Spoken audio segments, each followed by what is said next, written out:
Welcome everyone. We're glad you're here with us today for our Educator Effectiveness in Enhancing the Instructional Program with Creative Arts presentation.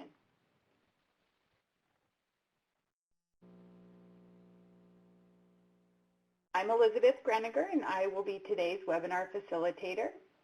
Joining me today is Susan Riley. Susan Riley is the Arts Integration Specialist and founder of EducationCloset.com. I'm going to talk a little bit more about Susan and her background in just a moment, but before I do that, I want to find out who all of you are. You should see a poll box coming up on your screen, and we'd like you to select the response that best suits you.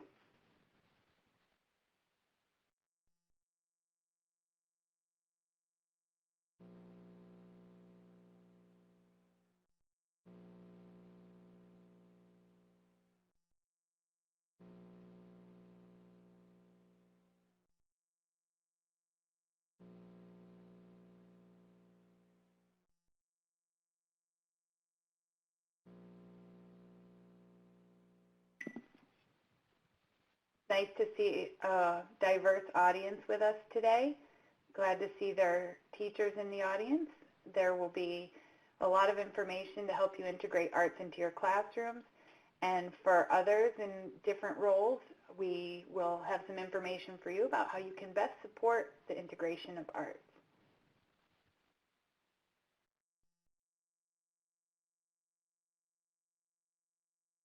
So at this time, I'd like to introduce our presenter.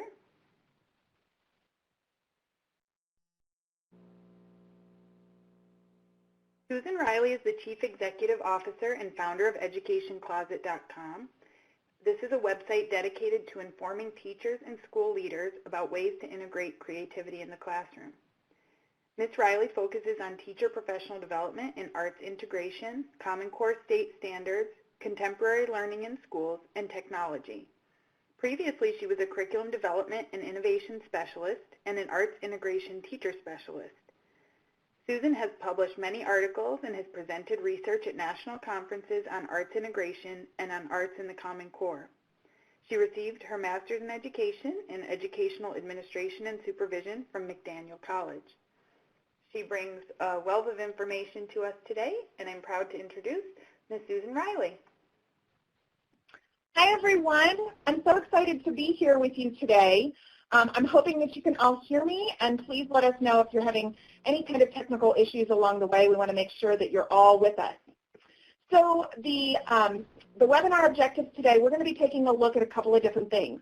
First of all, we're going to be talking about the role of creative arts in children's growth and the development in K-12 education. We want to know how is this impacting our schools, our students, and why is this a best practice. We're also going to be talking about why arts integration enhances a college and career-focused curriculum, what that does to truly move that initiative forward. And we're going to be talking about ways that educators can incorporate creative arts into their instructional program. So if you are a teacher or if you're an administrator looking for ways, for really practical ways that you can start doing this, we're going to show you those today in our webinar. Really excited to get started. Now, first of all, we need to have an understanding of what arts integration is. Now, we've developed this through our team. I'm going to preface that. There are a lot of different definitions out there of arts integration. I love the Kennedy Center's definition, but sometimes I find that a little unwieldy to kind of work with as a teacher and as an administrator. So we kind of pulled that together, and at Ed Closet, we really feel like arts integration is an approach to teaching and learning through which content standards are taught and assessed equitably in and through the arts. So it's important that we all have this working knowledge of what arts integration is and what it's not before we try to use the approach. So often we hear buzzwords and we try to implement that in our classrooms, but we're not really sure is it the right way to do it, quote unquote, right way. So there's a lot of misinterpretations surrounding arts integration, including that it's merely adding an arts project or a lesson or singing a song to learn a math problem. And that's really not it. That's arts enhancement, and there is a distinct difference between the two, and it's really important that we understand that. This approach is rooted in naturally aligned and intentionally identified standards which are equitably taught and assessed in a lesson. So what that really means is that we are looking for two standards, one that's content-based, one that is fine arts-based, linking them together in a natural way, not forced, and then teaching both of those standards simultaneously in and through the lesson so that at the end of the lesson you can assess both. It is a very rich and meaningful way of integrating the arts. So the easiest way I can identify the difference between arts and integration and arts enhancement is when I go into a teacher's classroom and I ask them, what arts standard are you addressing? Or what content standard are you addressing? And if they can't identify both, then it's really not an integrated lesson. So when we're going through this approach, there are a lot of different moving parts and very important roles that we have. There are three distinct roles in the school, which is that of the arts teacher, one of the classroom teacher, and the role of the leader. And I kind of want to break down how these different roles interact and what's important about each. So for the arts teacher, arts integration means that you have to teach your arts content first. So if you are an arts teacher, that should come as a relief to you.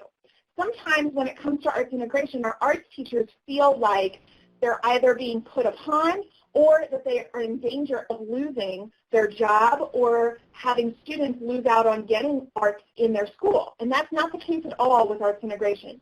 In fact, arts educators become some of the most valuable people in your school. Students and teachers cannot effectively engage with integrating the arts if they have no knowledge of the skills and processes within the art form itself. So the arts teachers have to be allowed to focus on teaching their arts area skills and processes explicitly during their arts time. So this is not saying that we need to have arts teachers teaching reading during their arts time. Instead, what this means is that during arts classes, the arts teachers are teaching those skills and processes in their arts form. That's really important because once students have learned those skills and processes, then they can apply them in arts integrated lessons. Arts teachers are also really valuable collaborators in the arts integration approach. They can co-teach an arts integrated lesson and model skills and processes that are needed during the lesson. They can also provide unique perspectives and backgrounds that are really critical when you're planning an arts integrated lesson. So they really need to be involved in the collaborative planning process when you're developing these arts integrated lessons and units. And finally, arts teachers serve as advocates for the arts themselves. They can coordinate and develop and implement gallery shows or arts nights and professional development for other teachers that showcases the various skills and processes in their art forms. So it truly lifts up the arts teachers in this kind of initiative, which is fantastic. Now, the role of the classroom teacher, you'll notice, has the same big three, right? The classroom teacher needs to have explicit instruction in their content area first, just like the arts teacher had explicit instruction in their art form. So that means that if you're a math teacher, you're teaching that math skill first, prior to doing an arts integrated lesson. Because, again, those students need that explicit instruction, those skills and processes if they're going to apply them. Now, when you're doing these kinds of lessons, it provides students with an opportunity to explore an inquiry-based problem through the application and connection in and through the art. So after you've taught that skill explicitly, then you can start to integrate the arts in your classroom much more effectively because it really is based in inquiry. Now, as with arts teachers, the classroom teachers are also valuable collaborators in the process. So no matter where the arts integration lesson is happening, if it's happening in the classroom or if it's happening in the arts room, classroom teachers can co-teach their foundational skills and processes and participate in the collaborative planning process, along with modeling instruction in their own classroom. So again, it becomes this back and forth between the classroom teacher and the arts teacher in a really positive, collaborative way. And classroom teachers are actually 100% very powerful advocates for arts integration. There is nothing like seeing your teacher attend a gallery show or an arts night. The students love that, and so do the parents. And it builds this sense of community. These events offer teachers an opportunity to participate and showcase their own artistic talents. Sometimes, I actually like having classroom teachers participate in a classroom teacher gallery, so they get to show off what they do best. Some teachers love to knit, others like to do quilting, and others are really wonderful artists in their own right, and so they get to display their own artwork in the classroom teacher gallery. That becomes a part of the arts night. It's a way to build that community. And when classroom teachers provide professional development on arts integrations and strategies and lessons that they've learned and that have worked for them, their colleagues are much more likely to buy into the approach. So you'll see that both of these roles are really critical. Now, last but not least, certainly, is the role of the administrator. And as with any new initiative or approach, administrators need to model the behavior and attitudes that they would like to see from their teachers. So they need to be the lead learners in this approach. And how often do we hear that, administrators? We know that at our core being, and yet sometimes the pressures and demands of what we actually have to do as an administrator get in the way of that.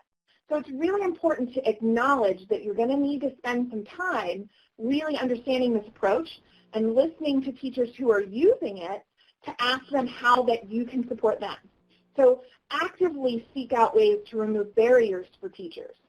And be sure to participate in those professional development days as well as actual arts integration lessons.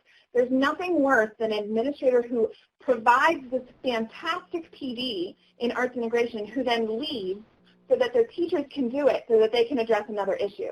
You need to be a part of the process so that teachers see that you're taking the risk with them.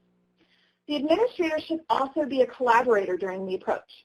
So we know that top-down leadership doesn't work for much, and it certainly doesn't work for arts integration because the approach feels too risky for many teachers. So instead, it's important to try to co-teach a lesson with an arts teacher or model a specific technique or strategy, or just participate in the lesson, so to be a part of that. And because this helps you to understand the challenges and celebrations in a much more organic way for your teachers. Also, it's important to try to be a part of the collaborative planning meetings whenever possible, because this is going to give you a great insight into both the process and where the struggle is for your students. It's important that we know that. But more than that, it's important to look for creative ways to provide your teachers with time for productive and regular collaborative planning meetings. I cannot emphasize that enough for our administrators. One of our roles is to get rid of those barriers, and the way that we can do that is to provide time for collaboration. Also, as the lead learner, it's important to provide support during those arts-related events and professional development, so you are also an advocate for both the initiative and for the arts themselves. So seek out collaboration opportunities with the community through arts projects and gallery nights, and provide time for your teachers to share what they're learning with each other and with the community at large. So at this point, I think that, Elizabeth, you have a question for everybody, right? I sure do. That was a great introduction in thinking about the roles so that folks can really understand where we're grounded in this discussion. And we're going to go in sort of a different direction with this question because we want to find out from the audience today how they feel about arts integration from the outset. And then we're going to take them through this discussion, and you're going to give them some very specific ideas and recommendations for how to include arts integration into their planning and their instructional delivery. But before we do that, we want to hear from folks about how arts integration might be best fitting into classroom instruction and enhancing classroom instruction in various content areas. So we're going to put up a poll, and this is an open-ended question, so we just want you to share how you think arts integration might best enhance classroom instruction across content areas. I will note here that we did get a lot of questions with specific requests for information on specific content areas. And we are going to go into some examples today, some of the more common ones that might suit the most teachers and the most educators that are in the audience today. But Susan will be sharing a lot of general principles and planning themes that will really apply to all content areas. And she'll get in as much as possible into some of the specifics for those folks who did ask questions. Mm-hmm. Absolutely. I'll also use this opportunity while folks are formulating their responses to remind people that the PowerPoint is available down in the bottom resources to download box. There are also a few other resources there that we hope you'll click on and download, and we're going to be talking about each of those as we go through the presentation today. You'll also see the web links. Don't click on everything just yet because we want you to focus on the presentation, but Susan's website is there, our website for our webinar series, and an evaluation that we'll get to at the end. But at this time, I'm going to turn us back to the question. So we have some responses coming in here. Yeah, and what I'm loving about this is that there's a lot that is connected to project-based learning that we're looking at. So project sharing, but also getting students engaged in meaningful and real-world applications, which is the hallmark, really, of project-based learning. And arts integration really does fit very nicely with project-based learning as a way in for many, many students. Well, I like the idea of sonic to understand math concepts. That's really interesting. I really liked Audrey's response relating kinesthetics, tactile, and visual aspects of learning. I think that that is certainly something that you'll be talking a little bit about, but an interesting way to frame arts integration. Absolutely.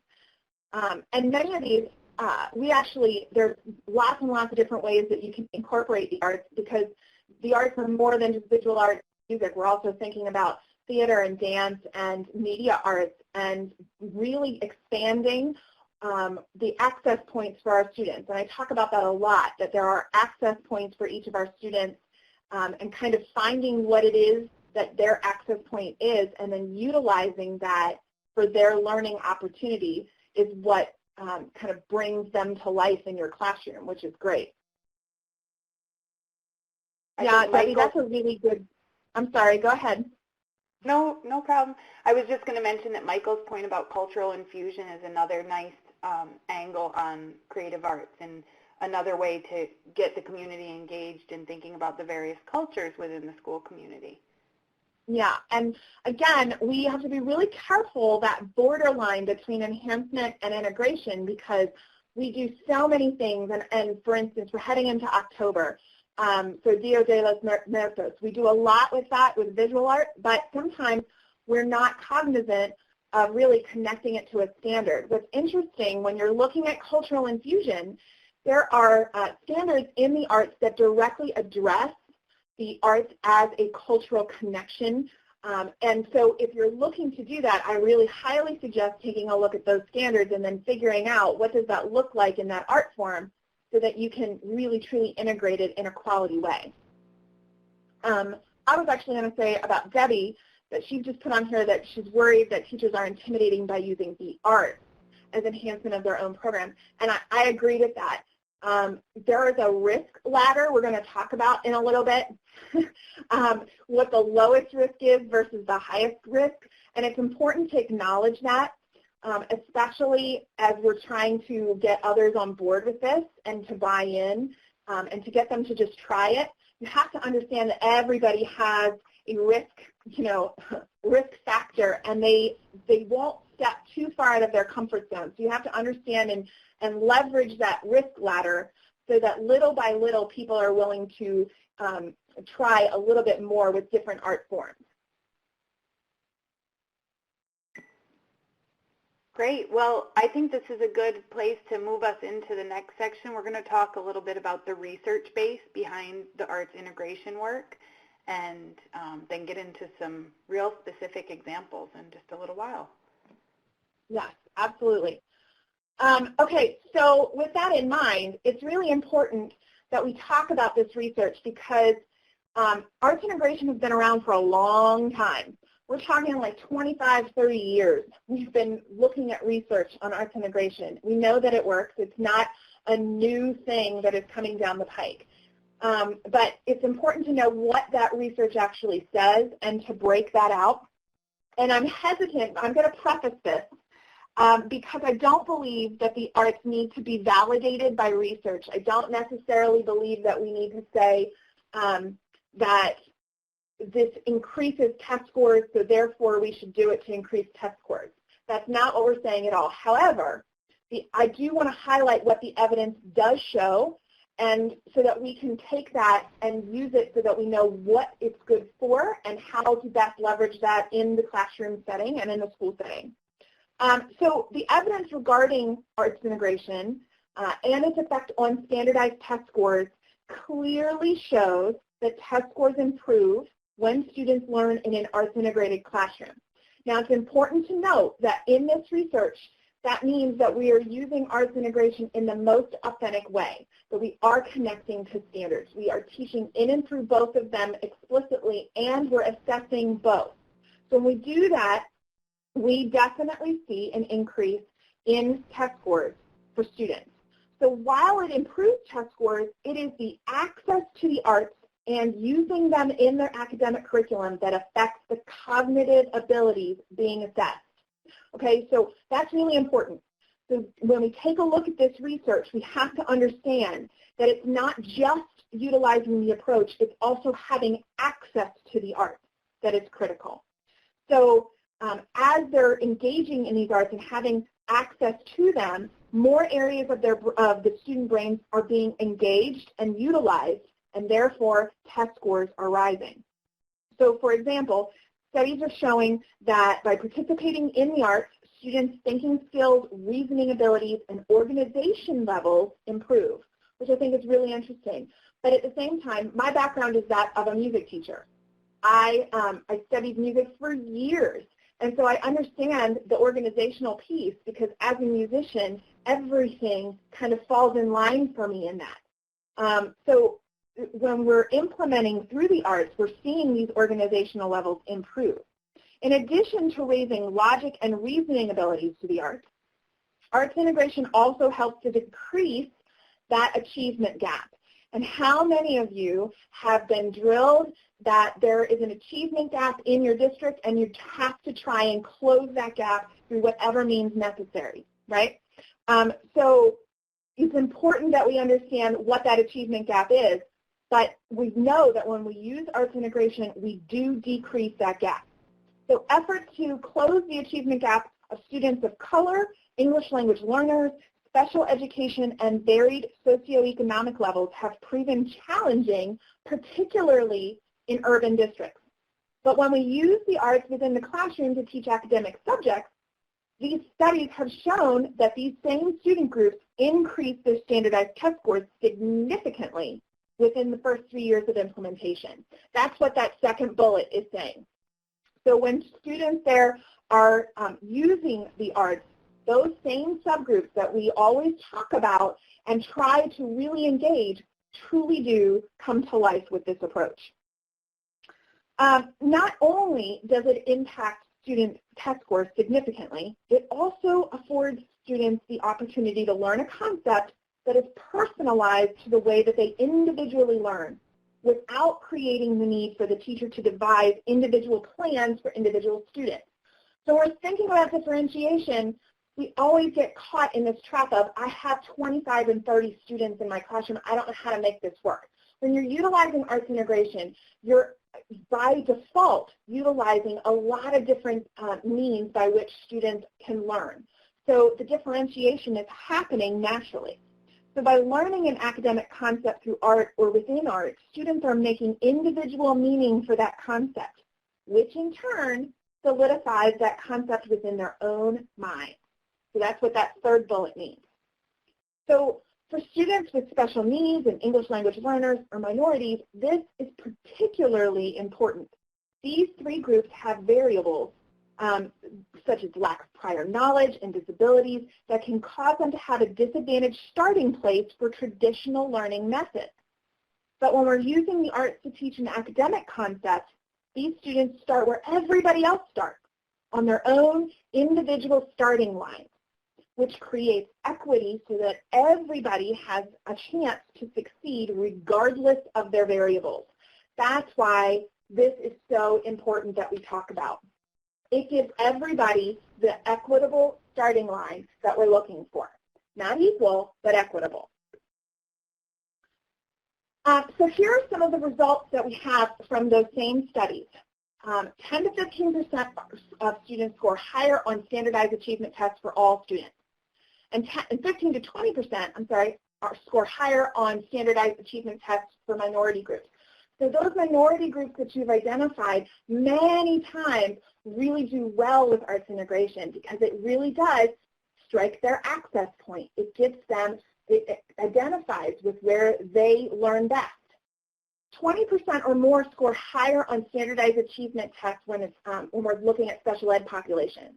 And overall, we see an increase of 5% or more in attendance rate, which is huge. We know if we can get kids to school and get them learning, they're going to do better in school. And of course, they're much more excited to come to school when you're using the arts. And finally, there's a 20% or more reduction in documented classroom disruption. And that's because who wants to get in trouble when you're doing all this fun stuff, right? So students naturally engage more and they're less disruptive, not more. Sometimes that is a concern for people. They're like, how am I going to handle all of this commotion going on in my classroom? But it's good commotion. Kids are actually engaging in the content that you want them to learn. So I want to give you some action research that I have done and give you some examples of how I've seen the documented research play out. I did an experiment, and this is just one example. I did an experiment in a district when I was a teacher specialist for arts integration in a very large school system. And in this particular instance, we had taken a look at where students were struggling the most. And that's really important. When you're trying to find a place to start with arts integration, look at where your students have a natural pain point, where they typically struggle in your curriculum. And for grade 3, we identified that objective or standard, represent and analyze growing patterns using symbol-shaped designs or pictures. So students could certainly represent and analyze patterns, but growing patterns was a particular challenge. And so with that grade level, what I did was identify an arts integration school. We had a pilot school, and I went in and I taught an arts integrated lesson that was focused on that standard with one class in grade 3. And then we compared how students did on their benchmark test for that particular standard after having had the arts integration lesson. And we compared that with a class from the school who did not receive an arts integrated lesson. So of that, 90% of the students who had the lesson that was an arts integration lesson scored proficient or above on that particular standard.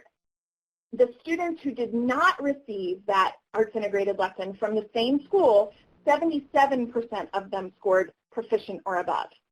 Now, when we didn't compare that to a non-arts integration school down the road for this particular example, but when we looked at the district average on that same standard, so from all the students around in the district, 73% of them scored proficient or advanced on that particular standard. So we can see that playing out right there, that the students who received that arts integrated lesson did remarkably better on that particular standard. So then we decided we were going to use the same school, but different grade. So we chose grade 4, and we looked at the translations, reflections, and rotations. And in grade 4, at that time, students were struggling because we changed the vocabulary on them. So instead of calling them slides, flips, and turns, we called them translations, reflections, and rotations. We were really struggling with that vocabulary and truly understanding what the difference was. So in grade 4, what I did was I gathered all of the 4th graders into one room. talk about a little crazy, but we did an arts integrated lesson that used the cha-cha slide to help them understand translations, rotations, and reflections. We had them do the cha-cha slide first, all together, and then we identified in the cha-cha slide where the translations, the rotations, and the reflections were in our dance moves. Then we had students get into smaller groups and create their own dance that had to have 2 translations, 2 reflections, and 2 rotations. Okay? So once they could do that, then they were able to perform their dance in front of everybody else. And when the audience was watching, they each had 3 different paddles, one that said TR, one that said RE, and one that said RO for translation, reflection, and rotation. And anytime they saw a translation, reflection, or rotation, they had to lift up the identified paddle.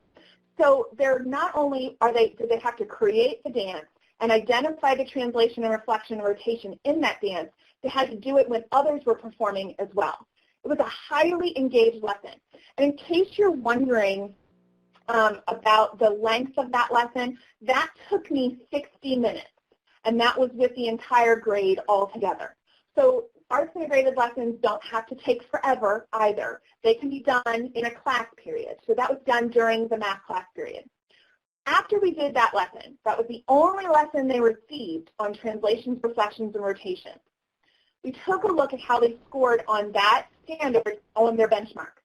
92% of those students scored a proficient or advanced on that standard.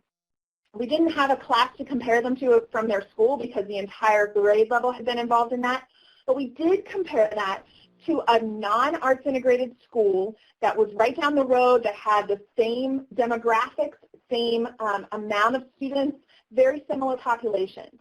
That school scored 79% of their grade 4 students scored proficient or advanced on that same standard, and the district average was 78%. So again, you can tell that that falls right in line with what the research tells us. And I've done these kind of action research projects again and again, and I'm getting the same results every single time. The numbers really don't lie. And what's great is that our students are achieving and they're having a great time while they're doing it. Now, there's plenty of other research out there. One of the case studies that I like to look at is the Oklahoma A+ schools. I refer people to this all the time because it took place over a long period of time. It started out in North Carolina. North Carolina developed the A+ schools kind of initiative, and Oklahoma came on board. There's several other states in the union that have come on board with A+ schools as well with this approach. It's been around for a long time, about a decade, in terms of its reform effort to improve student outcomes. And the A+ schools in particular is a statewide network of 60 private and charter schools that use arts integrated instruction to enhance learning opportunities for all students. So they're guided by 8 core principles, or essentials as they're called. So if you go to their website, you'll notice that there are 8 essentials. They document them out for you. And there's a heavy dose in there of the arts and teacher collaboration, experiential learning, and exploration of multiple intelligences among students. So it is very comprehensive. The Oklahoma's A+ Schools Network describes its mission as nurturing creativity in every learner. So they really believe in what they're doing. So in their case study, it was a survey of 4 different surveys that they gave out and researcher observations of classroom activities. The data was collected from school report cards and the state's academic performance index. So the quantitative data was tabulated and contrasted with similar data from non-A+ schools. So very similar to what I just showed you with our action research.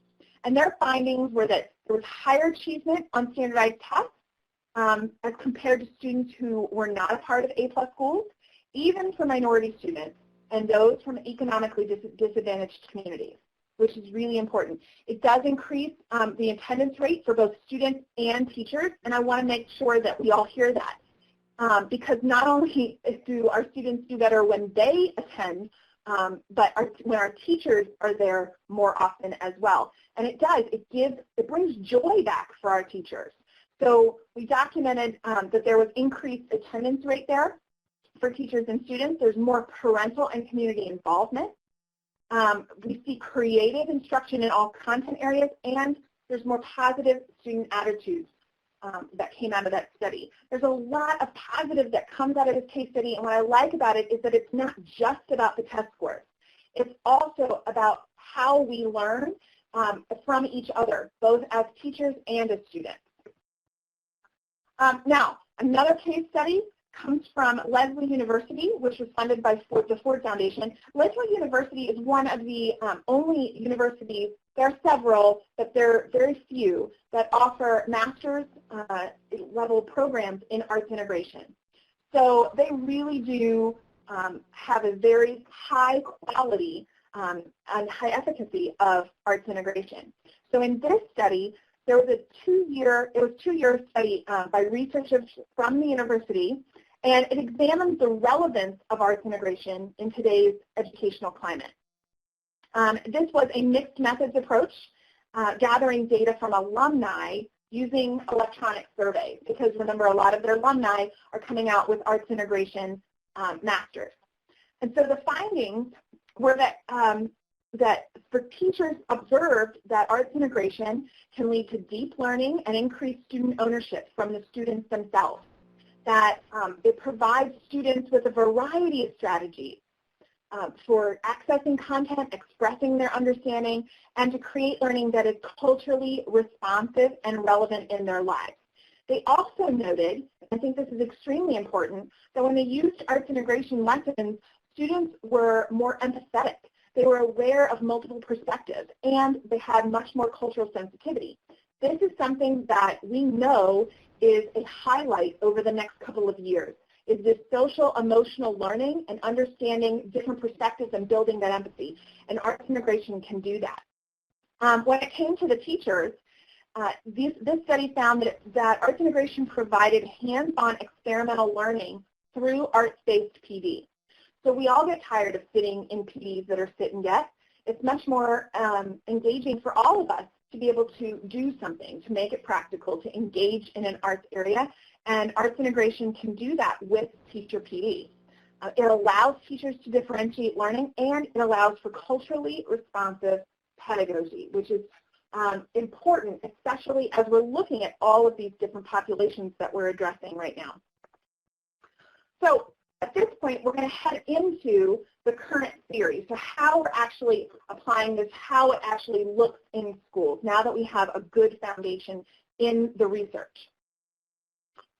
So one of the hallmarks of arts integration is that it places an emphasis on both the process and the product of learning. Here's the thing. There's a debate that rages on and on about whether learning should be product-based or process-based. Like it's either or. And really what it is and both. It needs to cover both. Okay? And arts integration allows you to do that because nothing happens in isolation with arts integration.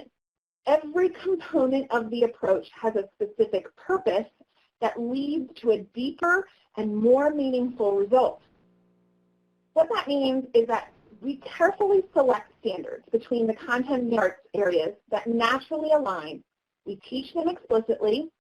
We then provide opportunities for our students to apply their own learning in and through that art area, and then create a product that highlights the process that was involved and serves as a snapshot of a student's overall understanding of the topic. So what I'm saying here is that the process will lead to a better product. So often, when one of the major tenets of this that we hear from teachers all the time that kind of are nervous about implementing this is that, what do I do about test scores? I am judged on the test scores of my students. I need my students to score well on those tests. I just went to a back-to-school night for my daughter's school, and that was the very first thing that I heard in her third grade classroom. We're going to be spending a lot of time on investigating and research because that's tested on Park or we're going to be spending a lot of time on multiplication and division because that's highlighted on PARC. What we need to understand is that we can't teach the test. It's not possible. We have to teach process first, and then the product will take care of itself. If we teach our students how to think, how to work through the process, and focus on that, their end product is going to be better than we could ever have imagined. We need to do that. We need to focus on both. You can't focus just on the product because it will never be as good as it possibly could be. So when we allow students time to investigate and question and create through an organic process like arts integration, the end result is richer and more advanced than if we had taught in a more traditional manner. Now, all arts integration lessons begin with a connection through the standards, and I hope that you're hearing that today. I kind of drill on that a lot when it comes to arts integration, but it's because that's one of the things that we seem to not do automatically when it comes to this particular approach. I think it's because we so enjoy the highlight of using a RAP to teach a math problem, and that's fun. But we always have to come back to these standards because the standards ground everything we do in this approach. They provide us with a roadmap of what students should know and be able to do within a specific content area, both the arts area and the other content area that we're connecting with. But they don't live in isolation. Many standards can be studied through a lot of different content lenses to create a schema that is robust and complex. When we think of schema of our students, so if we think about the word run, how many different ways can our students interpret that word run, right? We know that schema, the more complex the schema that the student has, the better that they're going to do, the deeper that they're going to dig, the more creative that they're going to be because they have more components in order to work with, right? So when we look at our standards through lots of different content lenses, we're naturally building up that schema. And in arts integration lesson, we begin with identifying those naturally connected standards and then linking back to them throughout the whole learning process. So here's what that looks like. This is consider this like a roadmap, okay? So we start over here with our standards. And the basics to developing this arts integration lesson or unit include the standard alignment, reviewing curriculum and integrating where it's appropriate, intentionally developing and implementing arts integration lessons, and then assessing the standards originally identified. So there's that process, that roadmap. But you'll notice that the roadmap doesn't go straight from left to right, that there's kind of like this up and down process, right? Because that's how arts integration planning goes. We start with identifying standards that naturally align. That requires a collaborative planning between teachers, which brings each of their content standards to the table. So that can look a lot of different ways, my friends. That can be sitting at a collaborative planning table together for 30 minutes and talking through it. That could be, I'm going to send you an email, here's what I'm thinking, what standards address that, and is that an appropriate thing for me to be doing with these students at this time? And if not, when? So that could be an email, it could be a conversation in the hallway. There's a lot of different ways that we can look at collaboration, but it's important that we don't do this in isolation, that we talk to each other about this. Then we ask the teachers to identify standards where students are typically struggling in their curriculum. So you're looking at your curriculum and you're finding the places in there where your students really have trouble, okay? This is where an arts integration lesson proves to be most effective. So don't just kind of willy-nilly, I'm just going to do an arts integration lesson here. Really be conscious in your curriculum of looking at that and thinking, where do I spend the most time? And I have to go back to it over and over and over again because my students just naturally struggle there. Try to develop an arts integrated lesson around that area. So once that has been identified, teachers then compare their standards with the arts teachers and look for the similarities or ways in which art skills and processes could be used to deepen the learning of that selected standard. So typically, no more than 3 to 4 standards are selected per grade level per year when you're starting. I don't necessarily like throwing out numbers like by year 1 you should be doing this, by year 2 you should be doing this, but I do like to give people benchmarks. And when they're looking at arts integration, they sometimes get overwhelmed with how often do I have to do this, how many lesson plans do I have to write.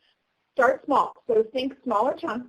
Try to identify 3 to 4 areas in your curriculum where an integrated lesson might prove helpful during the course of a year, and then plan those out really intentionally. Once the standards have been identified, then we move into creating curriculum maps. I'm going to show you a couple of those in a little bit later, and determine the best placement for the lessons within the context of that curriculum. Curriculum maps are really just a formal chart that connects the content and the art standards, as well as an idea for a lesson that might be able to integrate the two. It's important that we create these for teachers to have a starting place during the year. So you can move past those curriculum maps, but give teachers something to kind of a leg up to start on. Often, standards are addressed multiple times in a curriculum, so it's really important to view the curriculum as a whole and determine where the integration lesson would best fit and which lesson it should supplant. And here's the thing. When you're looking for time to integrate lessons, that's where it's important when it comes to looking at that curriculum, that we're identifying the key places that we go back to again and again and again, because you can take out one of those review lessons and import one of these arts integration lessons and have a much bigger bang for your buck when you do that. From that point on, it's time for the actual acts of integration. So teachers work together to create their arts integration lesson, and then they implement it in the classroom.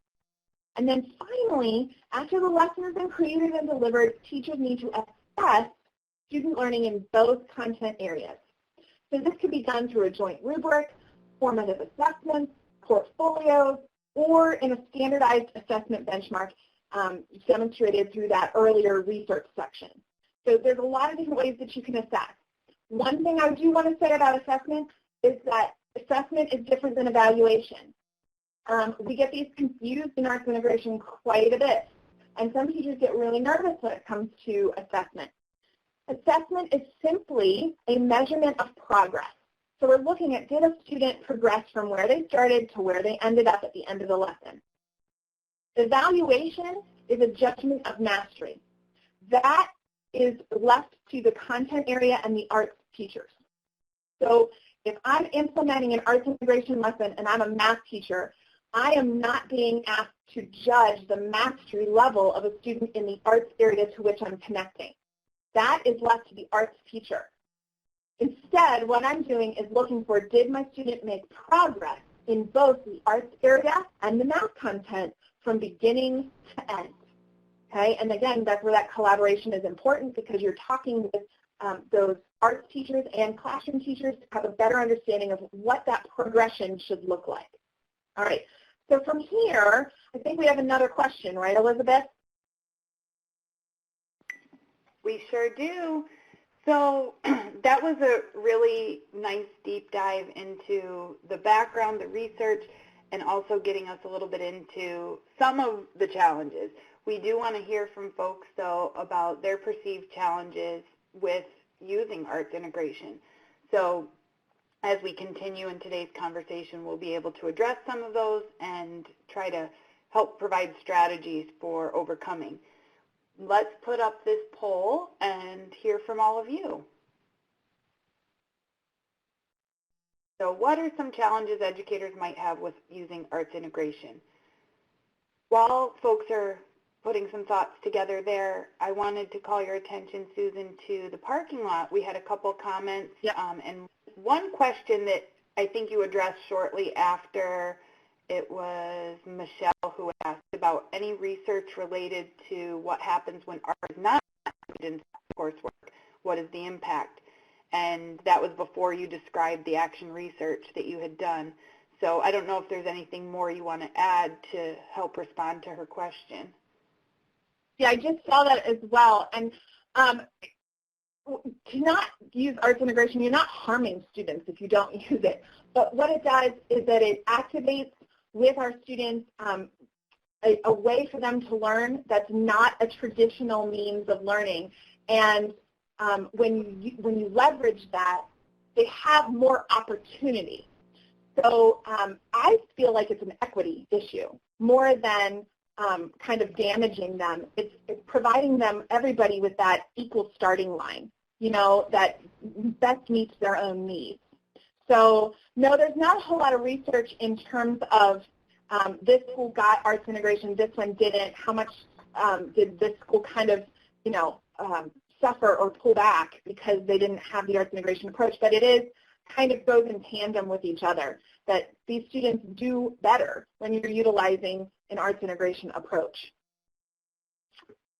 I'm so glad, by the way, that some folks are getting a deeper level of learning through arts integration. That's great. Happy for that. Mixed messages from leadership. That is definitely a challenge I think many teachers face, sometimes even leaders face, to be quite honest, having been in both positions, kind of saying, yes, we want to support this, and then not following through. That is a true challenge that many of us face. Here's the thing. We can never go wrong doing the right thing. So even if leadership gives you a mixed message, by following through and just kind of, you know, this is best practice, you know it's research supported, and you're going to try it with your students, and if it's working for your students, go with it. You know, leadership wants students to succeed. In the end, that's what we all want. We want our students to succeed with the best way that they can. So if that's what you're doing, and if you're helping them do that, we'll get on board. Susan, how about parents? I see this comment coming through in a couple folks' responses. Having parents giving pushback or challenging, because we sometimes think, oh, parents will totally be on board with this. But sometimes parents come in and say, why are you spending so much time on this when you need to be teaching my kid how to read and write and do math, right? Because that's how they were approached in school, you know, and we're all experts at school because we've all done it, right? So in that scenario, what I like to do with parents is, first of all, they need to understand what it is, that we're not just, you know, arts and crafts in it here, that it is really, truly a research-based approach. I give them a little guide at the beginning of the year, just a snapshot of what is this approach, how am I going to use it in my classroom. It's not taken all the time in the world, but it has been proven to enhance and help students rise with their own levels of success, and I want that for your child. So here's what I'm going to do. The other part is get those parents involved. Have them come in, volunteer specifically during an arts integrated lesson, or have them be a part of any kind of event that you're doing so that they can see and witness with their own eyes how this is helping to shape their child. I do see, available materials. Yes, that can definitely be a challenge. There are some ways that we can address that. I actually think that was a question earlier on in some of the questions we received at the beginning about having access to materials and having materials available. You can do a lot with a lot of materials. You can do a lot with a little material. And I was going to say, I did not put this in the resources, but if you go to Education Closet and look up Arts Integration Cart Checklist, we have a list of the basics that you would need that cost under $1,000 to support an entire school. So getting those kinds of materials can be as simple as asking for recyclables. You know, people have extra paper at home. Can you bring in a couple of extra sheets and put it in the recycling bin? It doesn't require a lot of instruments or a lot of paint and you can get really creative with materials that you have. It's really based more on the approach. I can do a lot of lessons with just my hands and doing some rhythmic padding, you know, that work really well with my students. So don't let materials be the stumbling block. Think creatively about how to get around them. Donors Choose is also a great avenue if you are looking to get people to support what you're doing. That's a fantastic way to do that. Let's see. Finding common time when teachers collaborate. Is that what you're going to say, Elizabeth? exactly what I was going to say. I think it's the common thread among all the topics that we address. It's the common challenge for all educators is the time piece. How to find the time to plan and collaborate. Right, and that's always the sticking point, right? So you have to get creative with your time. You do. You have to be creative with it, and you have to be intentional with it.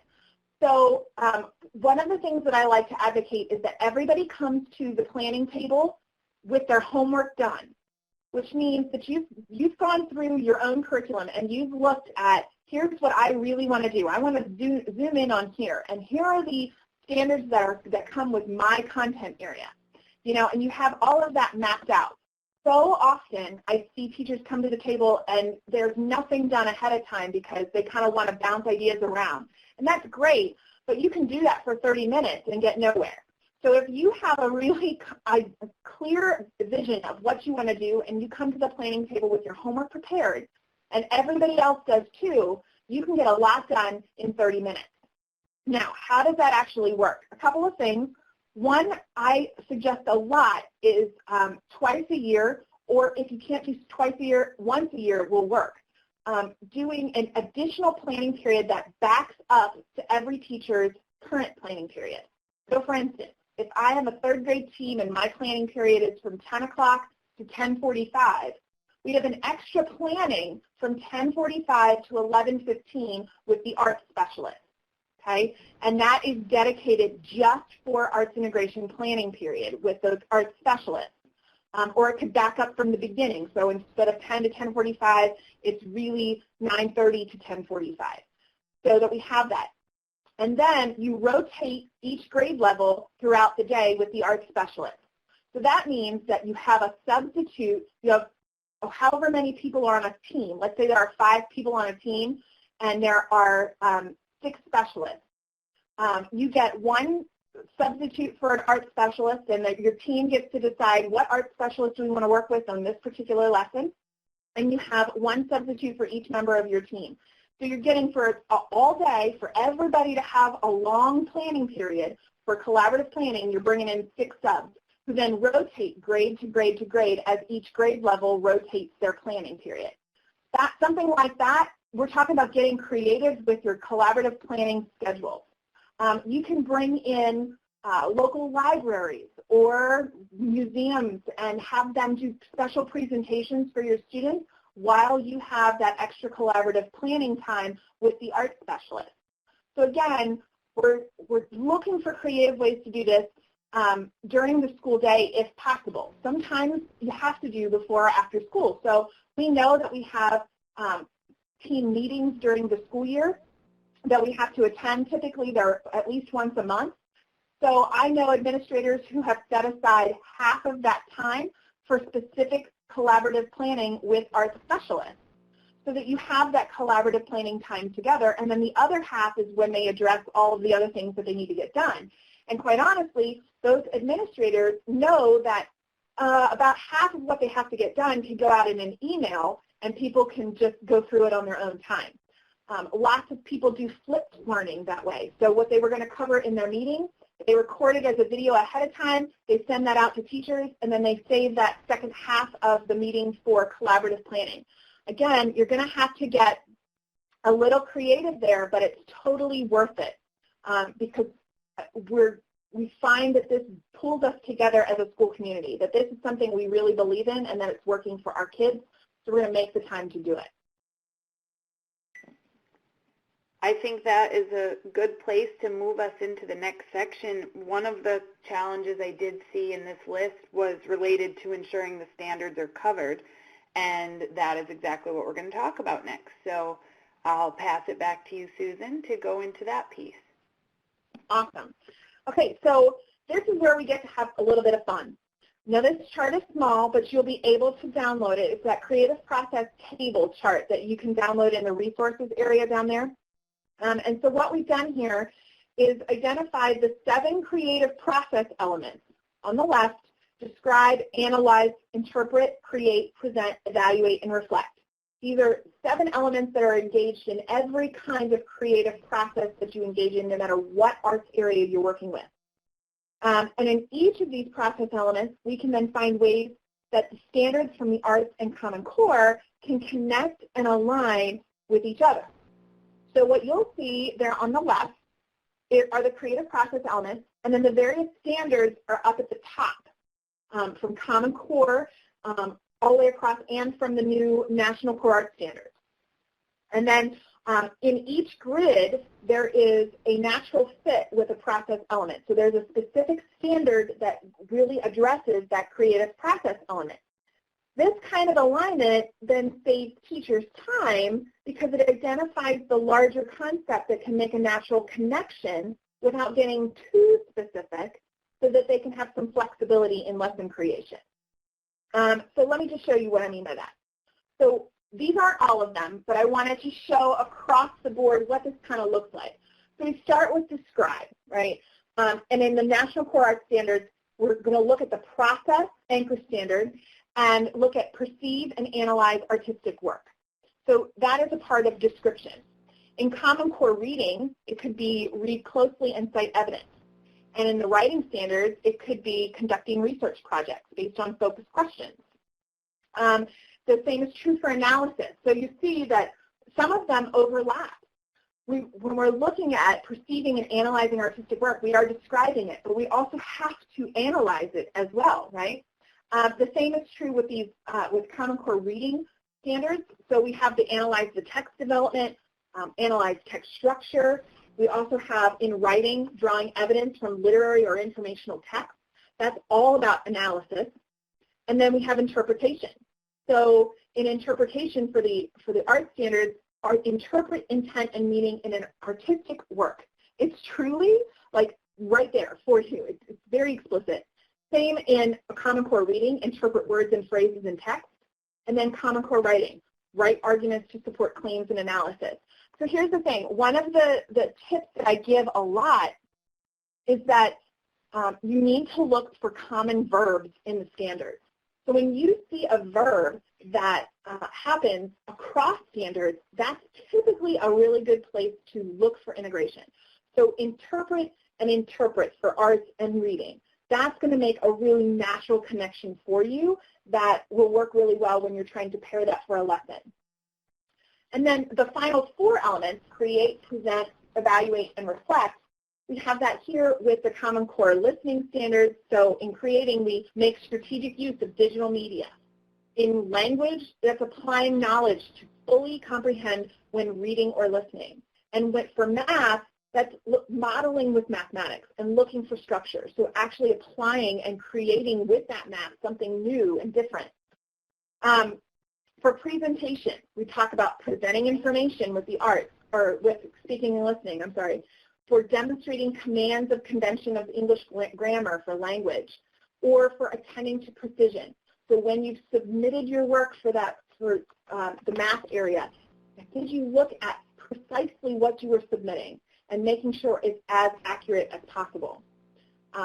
We look for evaluation, evaluating a speaker's point of view, reasoning, and use of evidence for speaking and listening. Those speaking and listening standards, by the way, really connect very, very well with the art standards. They're almost one and the same. It's great, especially when you're looking at arts areas, the performing arts areas like music and dance and theater. The language standards for evaluate, apply knowledge to comprehend more fully. And then Common Core math practices, construct viable arguments and critique the reasonings of others. And then finally, for reflection, we're looking for students to adapt speech to various contexts and tasks. So how are they able to do that? Or applying knowledge, again, to more fully comprehend reading and listening, and modeling with mathematics again. So some of these really do cross over, but you'll see that I try to use a lot of the anchor standards because that does offer flexibility. It allows this to happen across grade levels.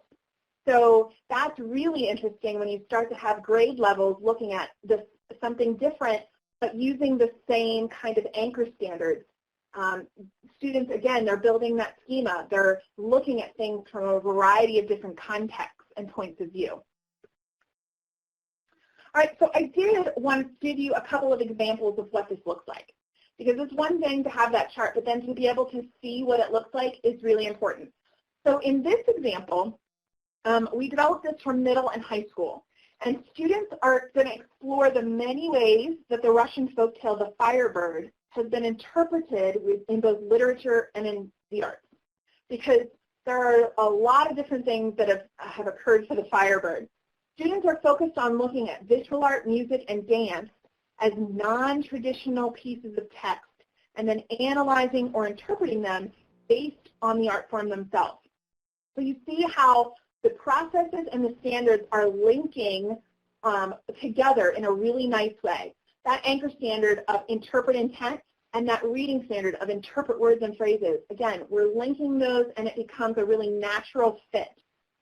Sometimes when people struggle with arts integration, it's because we're trying to force a fit when one doesn't exist. You're not going to have an integrated lesson for every lesson you teach. It's not possible. You're looking for the best, most natural fit between the standards. So once they do that, then students can take the skills that they've learned and use them to read the actual folktale.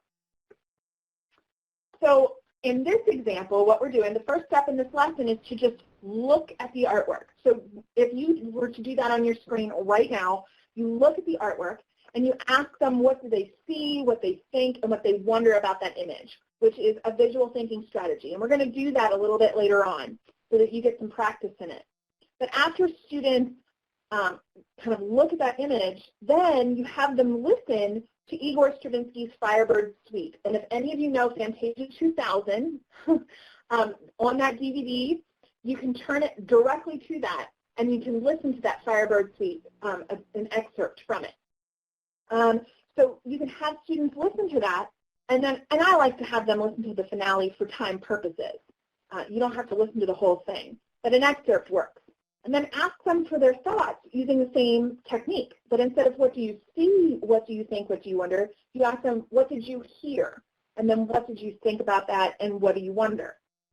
And then, once you've done that, then ask students to listen again, but this time to organize their interpretation of the music into a storyline.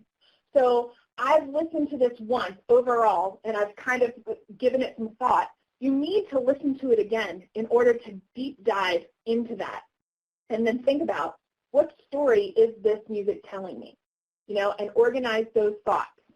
Then you're going to do the same activity again, but this time use the ballet of the Firebird instead. Have the students watch the ballet and then use the same sequence to analyze and interpret their response to the ballet. Then ask them to develop a story that is happening based on the dance.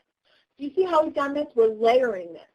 We've got it through the art, the visual art, we have it through music, and now we have it through dance. And then finally, have students compare their analysis and interpretations of the dance and the music and the artwork. So what was similar about all three? What was different? And are the stories the same? Why or why not?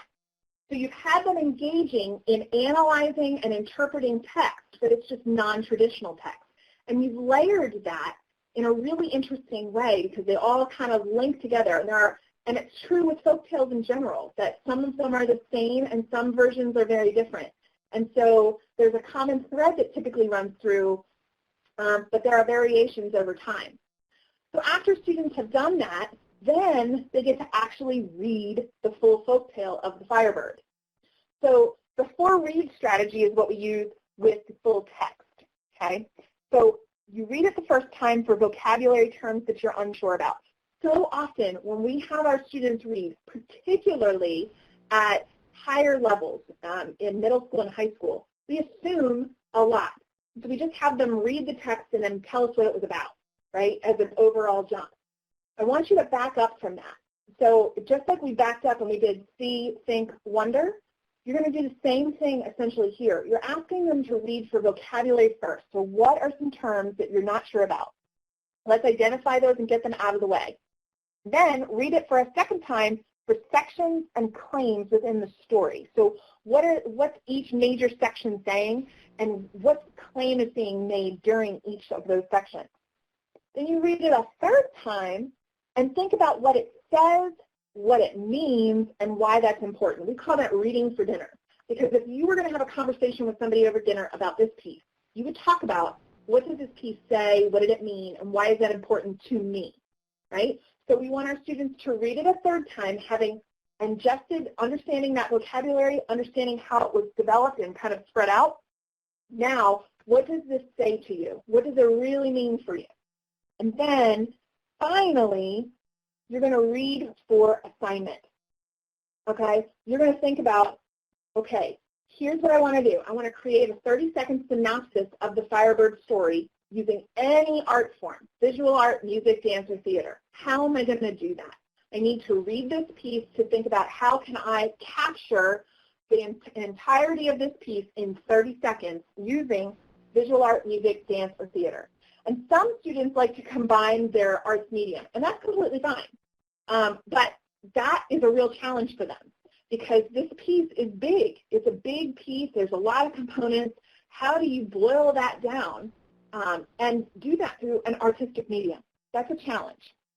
So then they present their story as an assessment and ask students in the audience to interpret the key elements of the story that was a part of that presentation. So that becomes your assessment of the student. This is really popular with higher level students. You can do it with your primary students. You can do it with elementary. You just need to pick your text more carefully. But you can use the same strategies for elementary.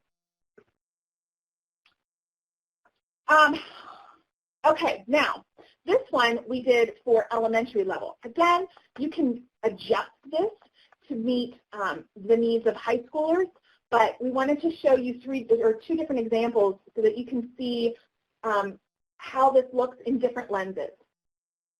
So in this lesson, students are using the work of Chuck Close to make observations and measurements to identify materials based on their properties. So we're connecting visual art with science in this one. So in this, they're going to take a look at this work Fanny that Chuck Close did and then create their own work using the same process. So we're going to have a little fun with this one. We're going to start here with this image, and we're going to actually go through this visual thinking process, okay?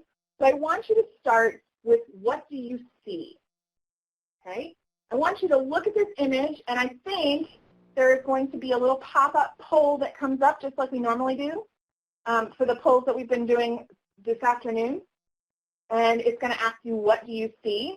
I want you to look at this image and think about what do you see. And I want you to be as concrete as possible. Don't make any interpretations. Be very, very specific. What do you see in this image? Granny. Now, how do you know it's Granny? What tells you that? Texture and value. Okay, Sarah, you're really good. Older lady, how do we know that she's old? Wrinkled face, a woman, very good. An aged female, yes. You see how specific we have to get? Gray lines and shading. This is hard, folks. This is hard for people. Age spots. I see a woman with white hair, yes. Morning face, that's funny. Stippling, yes. Wisdom, again, we're making that kind of interpretation, right? I want you to think very, very clear. Oh, black and white Instagram filter. I love that, Kevin. That's great. Point of focus, yes. So this is hard for kids because kids automatically are going to say, I see a granny or I see an old lady. But that's really an interpretation, right? That's what they think. How do they know that it's an old lady? You always have to back them up and say, how do you know that? What makes you say that? So that they are providing evidence, right? They need to be able to provide evidence of what it is that they're looking at. Then, okay, after we do what do you see, now that we've identified some of the things that we're seeing gray hair, all of these other pieces, wrinkles, age spots, right? Now, what do you think? Now it's time for your interpretation. What do you think is going on here? What do you think is being presented by this woman? What do you think the artist was trying to convey in this piece? This is the one that everybody kind of loves, you know, because that's where your interpretation can shine. So things like wisdom, that would go here. What do you think? Now, in an age where our students are in video game central and they're going, 10 miles an hour, stopping them from that process and having them back up is really important because it builds their analysis skills. I love this. She's calmly listening and waiting, ready to travel. This is her passport photo. You guys are really funny today. That's great. She just heard that someone broke something. Great. She may be about to say something. Yes, serenity, satisfaction. Yeah, she doesn't necessarily look like she's worried by a whole bunch of things, right? All right, so at this point, once you have what you think, a bit of smugness, but again, at this stage in life, grandma's first selfie, nice. Okay, so now that you have what you think down, now that you've documented that, lastly, what do you wonder about this image? What do you wonder about what is going on, how the artist created it? What are you wondering? What questions come up for you looking at this image?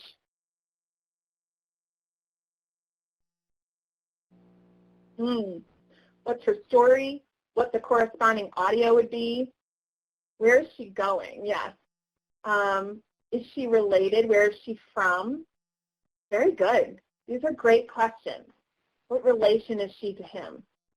Purpose. Yeah, why did this artist choose this subject? Is she related to him? She's still alive. Yeah. Now, I'm going to ask you one more thing. You can put it in this box, in the what do you wonder box. If you had to create a 6-word headline for this woman, now that you've thought about what you've seen about this image, what you think, and what you wonder, what questions you have, if you had to create a 6-word headline, what would it be? How would you capture this image in a single headline?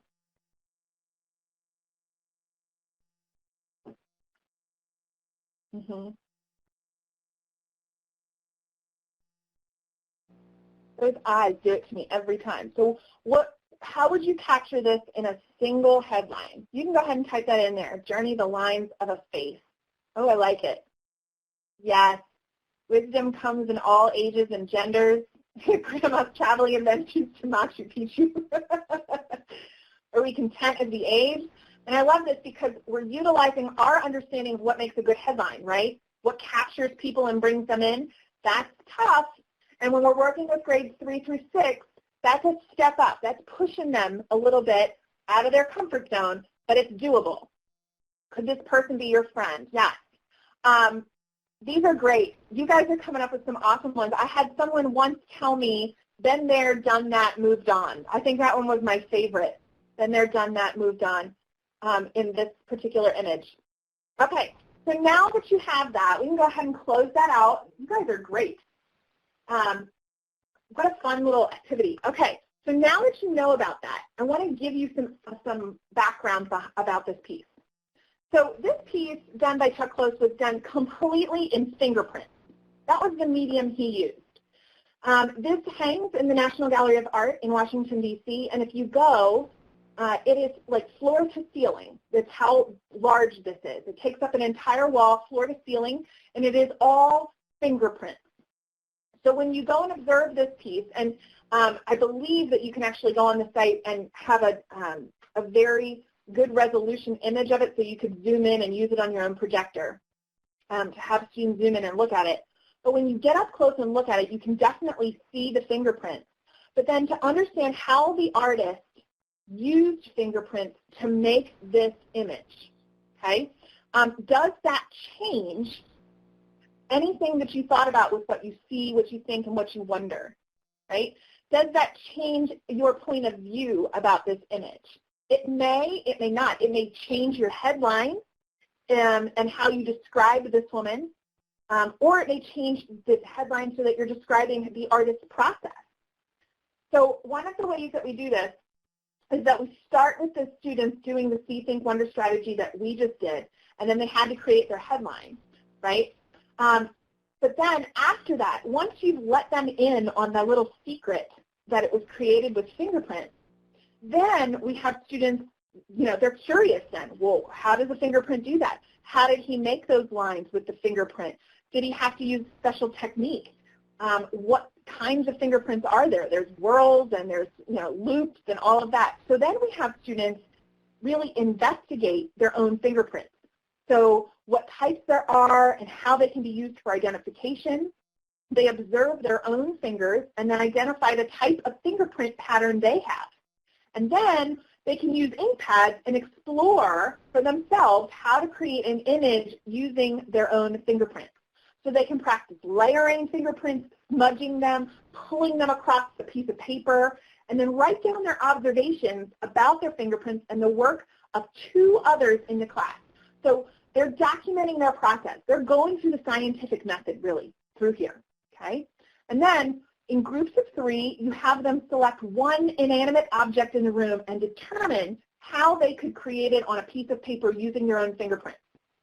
So through careful observation of the object, so they've really got to get close to it and see it from all angles, and their own fingerprint patterns of each student in the group, which may or may not be the same. So some of them may have loops, some of them may have whorls, they have different patterns.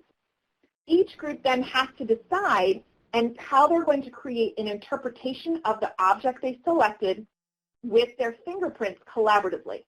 So are we going to layer these? Are we going to smudge them? Whose fingerprint would be better here? How do we do that? And then finally, students can create an artist statement that documents their process and explains how their fingerprinted artwork creates a lasting legacy. So you are really going in depth there in that lesson on a lot of different things. The artwork itself, the process, the fingerprinting, how fingerprinting is used for identification, how you can use fingerprints as an artistic medium, writing and looking at evidence. That lesson is chock full of a lot of different things, but I'm telling you, when you use that lesson, your students never forget it, and they do such deeper work than you would have done in a typical observation, should you say. Okay, so I hope that was fun for you and that you had a good time with that. I love this piece. One of the tricks that I use with arts integration, and I shouldn't call it a trick, but it's something that I really like, is to select pieces that have a little twist to them. So not telling your students that this is made out of fingerprints right from the get-go, and seeing what happens when you do let them know that later on. Another artist that I use a lot is Alexa Mead, because her artwork, she paints on people. So when you look at her artwork, you think it's a painting, and it's not. It's a photograph of someone that she painted on. So I keep that little piece, that little nugget back until students have had a chance to, interpret the piece at the beginning based on their own observations, and then give them more information later on so that it might change how they view the work. Okay, Elizabeth's got one more question coming your way, but I did notice, Darren asked, does this example involve art teacher and content teacher? Okay, good question, because it addresses something with arts integration that's important. You could do this either or. So you could have the art teacher do this lesson in the art room and have it be very successful. You could have it happen in just the classroom after students have gone through the process of studying artwork from artists and being able to analyze a piece of artwork. Okay, so it really depends on what your intention is with this. If the art teacher wants to do it, that's fine. If the classroom teacher wants to do it as part of a science lesson, that's fine as well. You could also do it together. There's a lot of flexibility here in terms of where this kind of a lesson happens. So I hope that answers your question there. Okay, so Elizabeth, you have another question for us, right? I sure do. I want to hear from folks about, now that they've seen some examples, having them share with us some of the examples that they've seen or used in their own classrooms for integrating arts and content for instructional delivery. So we're not going to spend too long on this because we have about 30 minutes left together this afternoon, and we have still quite a bit that we want to get through. So we're going to kind of move through this one quickly and hear from folks on some examples. While we do that, and while folks are getting some ideas up there, Susan, we had several questions that came in, that we looked at and discussed before today's webinar, and I want to try to have you answer a few of those while we have a minute here. Absolutely. One is related to theater arts, and I think you've touched on this briefly, but I don't know if there's anything else you want to say about bringing theater arts into the question was specifically about early childhood classrooms, but I think we can talk generally about theater arts in all classrooms. Yeah, theater arts, it's lower on the risk scale because people feel comfortable with reader's theater and that kind of a thing. But what I always recommend with theater is starting with the elements of drama.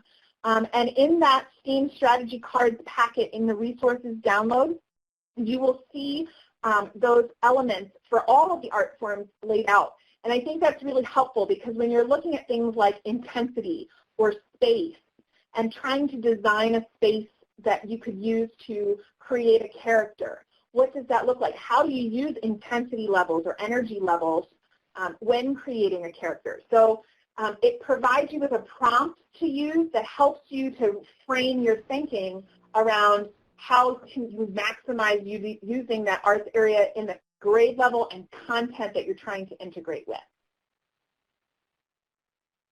Super, that is helpful. Another sort of series of questions, and we talked a little bit in the prior question we asked our audience was related to some of the with integrating arts, but one really great one that I know you and I want to make sure we get to is how can state leaders ensure that art are integrated into STEM, that all subjects are given adequate time at the level in terms of both classroom instruction and professional development? Right. So, yeah, that's really important. My recommendation for state leaders who are trying to ensure that the arts are integrated into STEM and that these subjects are given adequate time is to be at the table. So when you know that meetings are happening, be there. Raise your hand. Volunteer.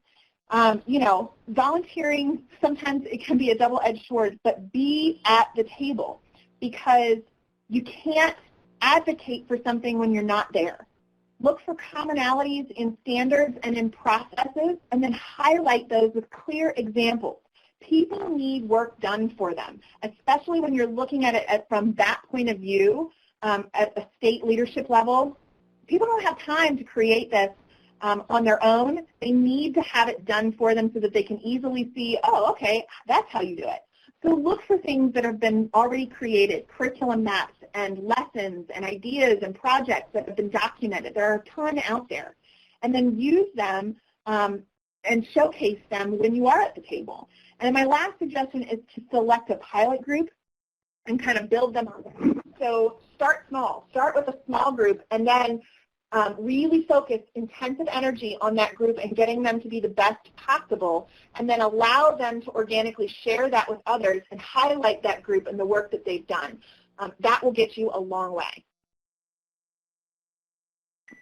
Okay. I think that is good for our questions for now. We'll try to get back to some of the others as we move along in the next 30 minutes. But let's take a look at some of those examples that are coming up now.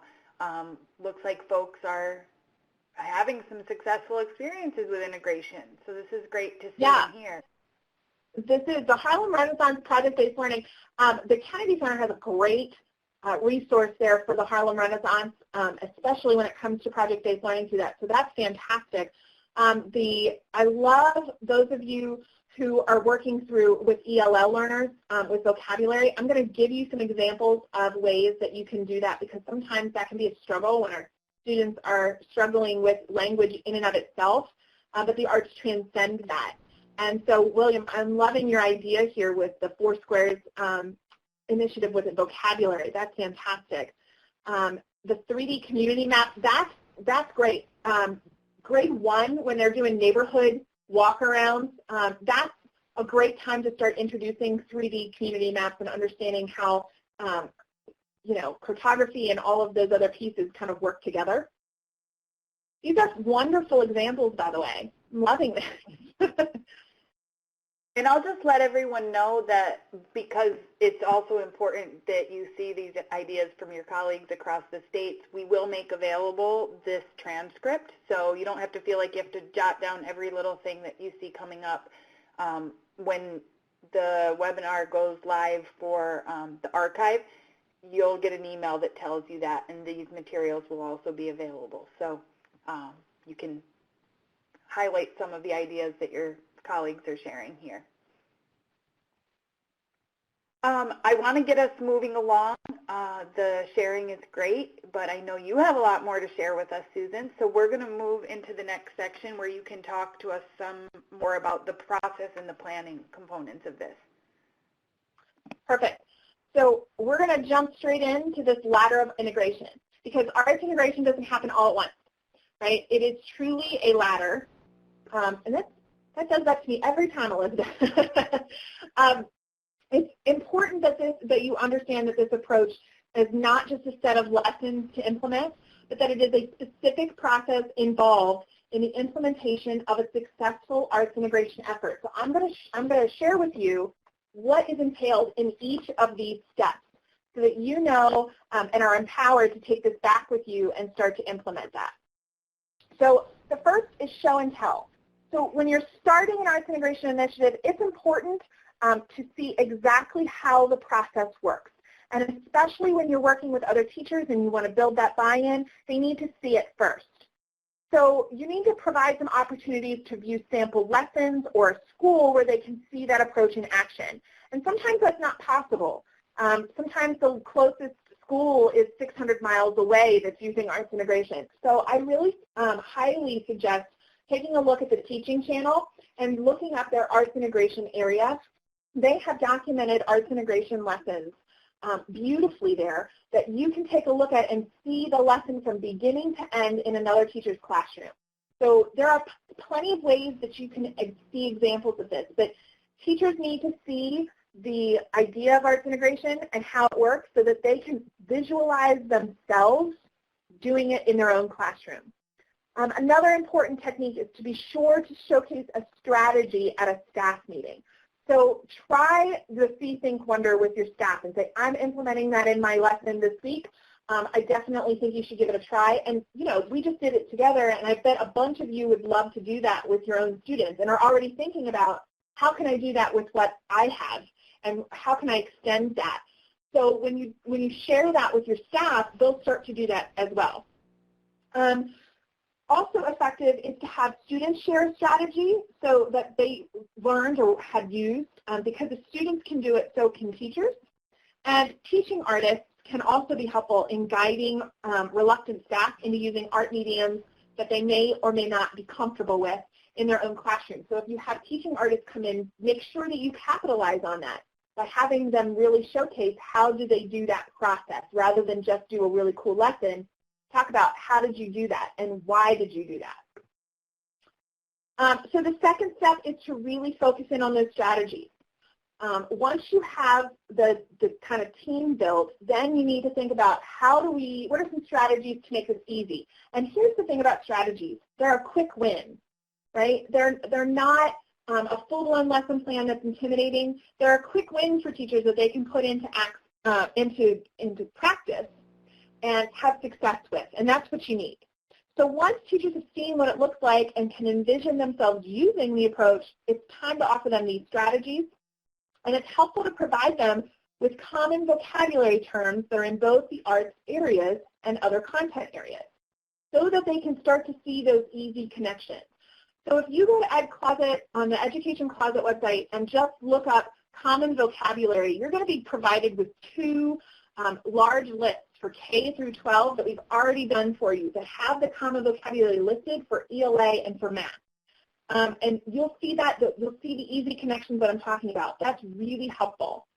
Also, you can try to offer a quick strategy workshop, so no more than like 10 minutes or so during the staff meeting that they can try and take back with them into their own classroom. You can use the strategy that I did with you, the See, Think, Wonder. Again, in the strategy cards that I shared, you can use any of those. Those are step-by-step. You can download them and distribute them out to your staff and then kind of go through them together. That's really fun and a way to yield some quick results for you. Step 3 on that ladder is to start to take a look at those standards and assessment alignment. Because once you have the quick wins, then you see, oh, this is successful. What else do I need to know? How else can I, extend this so that it's working for my students? So after people have had some quick success, then you really need to start taking a look at those standards alignment, because it allows arts integration to go deeper, and you're going to get better results from your students, but you're going to encounter some resistance or frustration with your team. But that's okay. I want you to be patient with them. So start by looking for verbs between your standards, like I showed you earlier. And remember to not force connection. So don't select a ton of standards to start.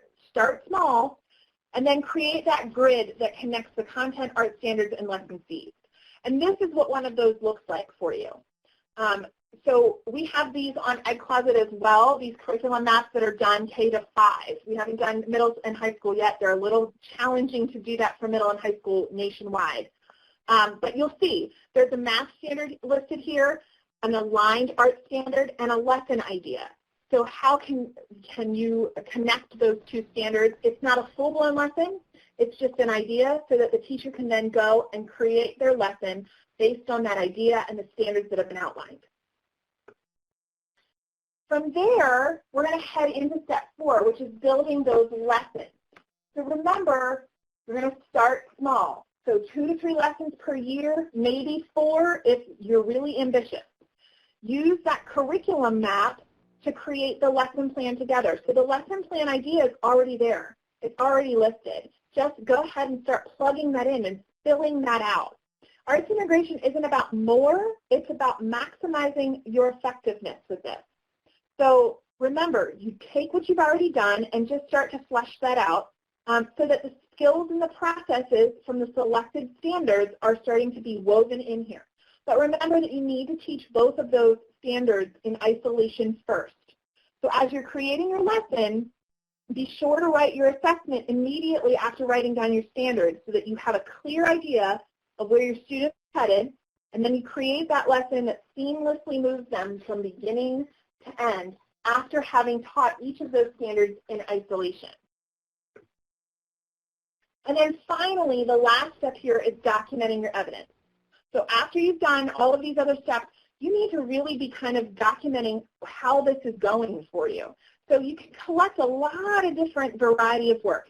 The key is that you want to document the successes and the challenges along the way so that when you present it to a larger group, that you can identify, yeah, we did run into some challenges and they were unique to us and here's what they were. But you can also see how far you've come throughout the year. So there's a lot of different ways you can do that. Doing interviews, thinking routines, post-it statements. So it doesn't have to be huge. It can be little post-it statements of, this did really well today. I'm really excited for this. This was tough. Portfolios of assignments and processes, students or teacher blogs, surveys, concept maps. There's a lot of different ways that you can utilize documenting of evidence that doesn't have to just be a written format. But it's important that you document that for your own self and to celebrate all of the ways that you have implemented integration throughout the year. Okay, Elizabeth, did you want to go into this question about challenges and celebrations? Well, I think we're going to skip this one because in the sake of time, I want to make sure that we get through all the content. Since we talked in the last poll about some examples, I think we'll just skip over this one for now. One thing I did want to call your attention to, Darren asked a question over there in the parking lot as you were going through the process. He asked if that is a linear process, and I don't know if you directly addressed that. That's a really good question, Darren. No, it's not a linear process. You're going to go, think of it like a staircase. You're going to take, 2 steps forward and 1 step back. You'll hop through those first 2 steps really quickly, and then when you get to the curriculum maps, you might need to go back to some strategies, or you might need to go back to taking a look at who's on your team, to figuring out, do we really have the right mix here? So you're kind of thinking of it like a staircase is really helpful. But at the end, when you get to that documenting evidence, you really are cyclical because Once you do this with a pilot team, then you're taking it to the broader school, and you're going to go through those same strategies again. You're going to go through those same steps rather again. So it's more cyclical than it is linear, but I do find that starting it like a staircase is really helpful because it is strategic in its implementation. And one more question, Sarah, asking whether you would think that a monthly literacy project would be attainable in a semester-long class. It would depend on how your class is structured and what other curricular objectives you're planning. Be really careful when you're planning larger projects because things will always take more time than you think, and you're going to feel rushed at the end. So I always say start smaller first. So start with maybe a 2-week project first. See how that goes, and if it works, then you can adjust it over time and build upon that. Yeah, so in an art class and in an AB day, then if you're looking at every day or every other day with them, you could do that. You could do that if you're taking it at a month and looking at a larger project. Think about really carefully what standards you're addressing. Don't try to cram a ton of standards in your integration. That's another mistake that I see sometimes, that people are trying to weave in like 5 different standards. Is an arts integration lesson going to address more than one standard? Absolutely. But you need to pick what is your focal standard. So think about, is the focal standard that you're going to pick to really zoom in on going to be something that needs to last for that amount of time? And if it is, definitely go there. One way that I suggest starting, though, if you're going to do that, is to take a look at an inquiry question or an essential question that you want to answer and explore through that project. Okay, let's move into the next section on diverse learners, and then we'll quickly move right into the professional development piece following that. Yep. Okay.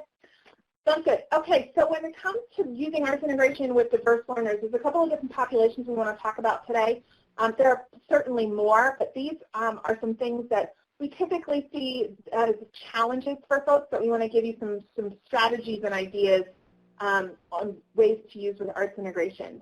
So with visual art, you can use dotted lines for tracing instead of a freehand draw, or textures to support the lesson as you're working with them. Things like sand, rice, puffy paint. In Van Gogh's Sunflower series, have a plant there for your special ed students to touch, or outline an example in puffy paint and have them have items from the painting that students can experience. Our special education students, depending on their level of need, do really, really well with textures. And then try to play music in the background during creation time. You would be amazed at how effective just adding some background music is to the educational experience for these students. When it comes to music, try using hand over hand with your instruments. So if you're integrating with music and with your special education students, definitely have hand over hand with any instruments that you're using or motion. Use patterns and repetition whenever possible, and definitely utilize cues for those students. Another great thing when you're working on sequencing, and if you were to do a lesson with music that included a sequence of beginning, middle, end, things like that, isolate parts of the music for those special education students to participate in. Like the grass is one instrument, the cave is another. They don't have to know the whole thing, but they can be a part of that experience. And then definitely use instruments that support or that use vibration. So I love using a hand chime. So if I ring a hand chime, my special education students love that because they can feel the vibration and they can feel it with their hands, they can feel it in their ears, and it kind of travels for them. So think about how you can use or find instruments with vibrations to use with those students. And then also, listening exercises are important. Chunk music into smaller segments, kind of like what we talked about with isolation, and then have a visual aid for what they're listening for in the music, like a sound graph. And then let your kids sway or rock to that. So sometimes people are nervous to integrate the arts with special education students because they don't know how they'll respond. By being prepared with these kinds of techniques, you'll be able to support your students in a much more inclusive kind of way. Lastly, when it comes to movement and dance, remember that skipping can be a challenge. Any kind of jumping can be a challenge. So if that's the case, if you have students jumping or utilizing space in that way, have your special education students stomp instead, or put the movement from their feet into their hands. Turning, if you have students in wheelchairs, turning may be a supportive push. So if you have students turning or working with locomotor or non-locomotor movements, think about that with students who may need adaptive materials. Also, provide students with their own space in the classroom when using music or when using movement and dance. And it, just like we talked about with music, chunk that into a specific sequence so that at the designated time in the sequence, that's their part. And then whenever possible, utilize shared equipment if needed with other special educators who might have the equipment that you need or could offer modifications for your the other students in your classroom in ways that you might not have thought of. For instance, some of my special ed colleagues had rubber tennis balls that they were using on the adaptive equipment for their students, and so we ended up using those as mufflers for some of our sound experiments with everybody in the classroom. So you can always collaborate with them for some ideas as well. For our English language learners, some strategies to use with them to make their experience with arts integration more successful. One strategy is with shadow puppets.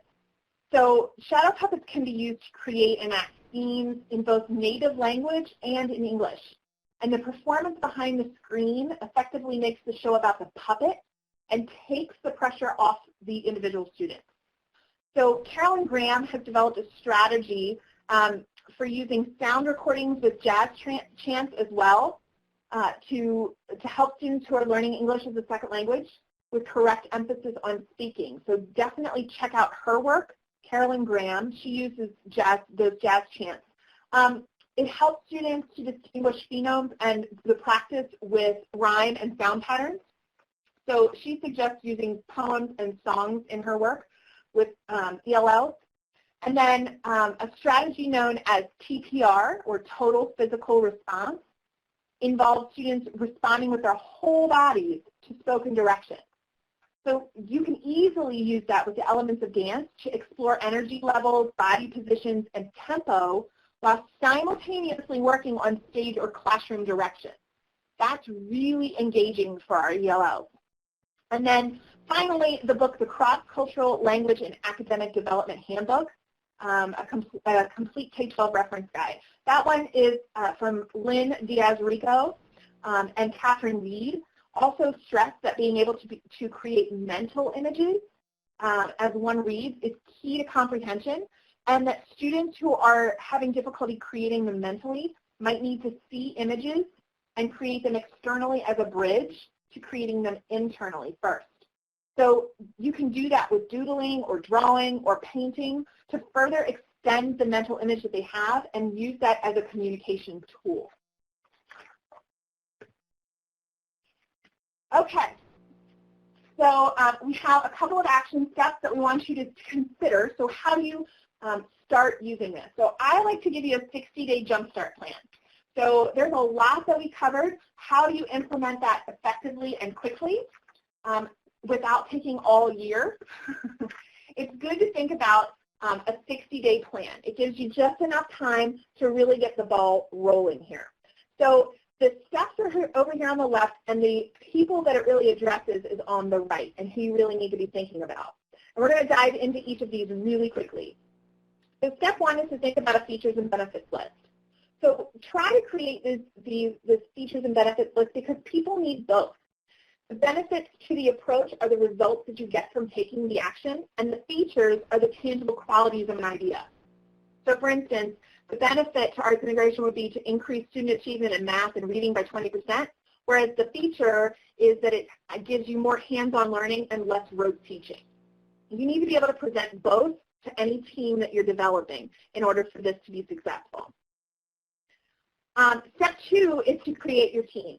So administrators and teachers need to create a team. And I always suggest one of no more than 10 people to get started. Think about your background. Think about the teachers you want to have on there. You want to have some naysayers. You want to have some positive people who are always positive. You want to be ready for some resistance from folks. You want to make sure you have classroom and arts teachers on there, as well as possibly a representative from the community. And you can see that out here in our outline. One I do want to kind of emphasize is you want to have some risk takers on there, people who they're ready to go and they're willing to give it a try, because you need that kind of momentum going forward with it. And then, of course, these are the leadership and the community people that you can have on board. And these are going to be in the download as well, so you don't have to worry about grabbing these notes. I know I'm going through them fairly quickly. Step 3 is that administrators, teachers, and parents should let people see their process in action. That goes back to that visiting other schools, having those staff meetings, looking at other places that are using this, and then trying that strategy in your room. Step 4 is to remember to start small and begin simply. So think about, we want to try to create a curriculum map. Start there. And select those 2 to 3 standards that are in your curriculum that you know your students are struggling with, and then be able to create that curriculum map for those 2 or 3 standards, which will then lead you into a lesson plan. Always just think you need to do the next step just at the next time. Don't get overwhelmed with everything all at once. And then step 5 is to celebrate and share. So think about how you're going to highlight the whole process in the community. So pick a celebration routine for catching those great moments. Think about how you can leverage staff lounge boards or ways that small little notes of appreciation. Share at staff meetings when things go well or when there's a challenge. Because, we're going to run into challenges. Let's be real about it and present them so that we can think about it together as a community. Okay, I think we're skipping through this one, right, Elizabeth, just for the sake of time? Yep, we have one more question right there at the end that will let folks get in their final words. So I know you want to synthesize and take us through the end. Yep, I do. I just kind of want to briefly make sure that we think about the whole thing that we've gone through over the last couple of hours. I really hope that you've learned that arts integration is more effective and deeper than simply adding some arts and crafts into the instructional time, but that it's grounded in a lot of research, over 25 years worth, and it connects teaching and learning through naturally aligned standards in and through the arts. When we integrate the arts intentionally and strategically over time, students are going to experience a richer and more active learning environment that provides them with a unique way to tap into their own access points. And while the approach is comprehensive, it doesn't need to be one more thing. You can begin with just 2 or 3 arts integration lessons in each grade and see results that in both student achievement and in teacher efficacy. I really, really appreciate your time today, and I want to honor that. And thank you so much for joining me in this webinar. And I also want to thank Ariel Mid-Atlantic, because this was a wonderful experience from beginning to end. So thank you, everybody. Thank you, Susan, and we're not going to let you off the hook just yet, because I know we still have some more questions for our folks out there in the audience that you'll want to respond to. I'm going to move us to the next slide where we ask folks, like we do in all of our webinars, to share with us their key takeaways from today's presentation. And a second question, from what they all learned today, what action steps are you all planning to take? So we want to hear from you. We want you to share your ideas, because what you might be thinking about might give someone else a great idea of what they can do in their school or their district. While folks are putting that up, I do want to have you answer one more question. Hopefully it was self-explanatory in today's webinar that where you stand on this question, Susan, but one of our great questions that came in was this: are we currently still in a serious creativity crisis in U.S. schools? And maybe you can shed some light on that for us. Yeah, I loved that question that came in, and here's my feeling on that: yes and no.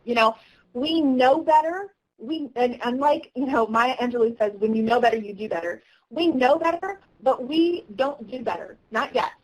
Sometimes we're making small progress. We're making strides, and I see more and more people and districts and schools who recognize the need to provide more creative experiences, opportunities, and providing students with the kind of safe environment to take those risks and to experience that. But at the same time, we still have all of this pressure on us and this mindset of the test, the test, the test. So I think we're making progress, but I do think we still have a ways to go in terms of really embracing the role of creativity in our schools and highlighting that as something that we truly need to bring to the surface for the 21st century. That leads us into some of the takeaways that folks are presenting here. Hard work, but worth the effort. It is challenging to think about this and to think about how to plan it, but it seems worth it to folks who are here with us today. That's great. This is wonderful. And I'm so excited that you all are going to be sharing this information with those people in your schools, and that's really how we make a difference. It's the grassroots organic effort of, from the ground up, building that in. So that's wonderful. And hopefully this is our cadre of risk takers who are willing to go out there and try this, share it, make it happen in their schools and their districts. Absolutely. So I know folks are still typing. I'm going to keep talking a little bit, and then I'm going to move some of the slides that will give a little bit of information about next contact information. We'll share that on one of the slides. So if you have additional questions for Susan in relation to today's content, you can surely reach out to her. As we've shared, Education Closet is a great resource. And if you have general questions for us about the Rel Mid-Atlantic or the work that we're doing with this webinar series, you can reach out to me or our general email. We have another upcoming webinar we hope you'll join us for, and we hope you'll invite colleagues to attend with us. Our next event will be in November on the topic of supporting successful transitions from middle to high school. And finally, it is important to us that we get your feedback so that we can always improve our webinar series. And so we hope you'll take a few minutes to complete that evaluation. And at this time, we are right here at the end of our 2 hours together. I do want to give Susan a virtual round of applause. Thank you, Susan, for your time today. We really enjoyed it. On my end, it was very enlightening, and I can tell that our audience really enjoyed it as well and learned a lot. Yeah, my pleasure. Thank you so much. And thank you all. We hope to see you again soon at an upcoming webinar.